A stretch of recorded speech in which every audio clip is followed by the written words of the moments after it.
In today's video, I'm going to teach you how to back up files to Dropbox. By the end, you'll know two simple ways to keep your important files protected in the cloud: an automatic backup of common folders and a quick drag and drop method using the desktop app. Let's start with the automatic option. Look for the small Dropbox icon in your computer's system tray. On Windows, you'll find it at the bottom right of your screen near the clock. Click that icon to open the Dropbox menu. In the corner of that menu, click your profile picture or initials, then choose Preferences.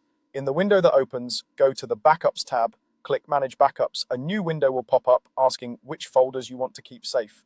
Check the boxes for desktop, documents, and/or downloads, depending on what you want included. When you're ready, click Setup or Save. That's it. Dropbox will now work quietly in the background to automatically back up any files you add to those selected folders. The first sync may take a little time if you have a lot of files, so let it run and keep your internet connection active.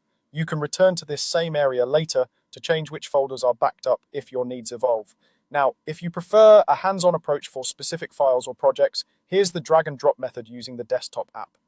Open File Explorer on Windows or Finder on a Mac. Navigate to the folder that contains the files you want to back up so you can see everything you need. Highlight the files or folders you want by clicking and dragging to select them, or use your keyboard shortcuts to select multiple items. In the left sidebar, find your Dropbox folder. This is your hub for anything you want synced to your Dropbox account. Simply drag your selected files into the Dropbox folder. As soon as they're there, Dropbox will begin uploading them to the cloud.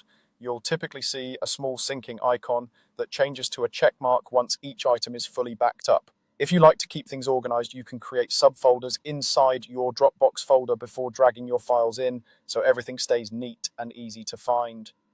Both methods work great. Use automatic backups for ongoing protection of your desktop, documents, and downloads, and the drag and drop method when you need to back up specific files on the fly. That way, your most important work is always safe, accessible, and up to date across your devices. Thanks for watching, and happy backing up.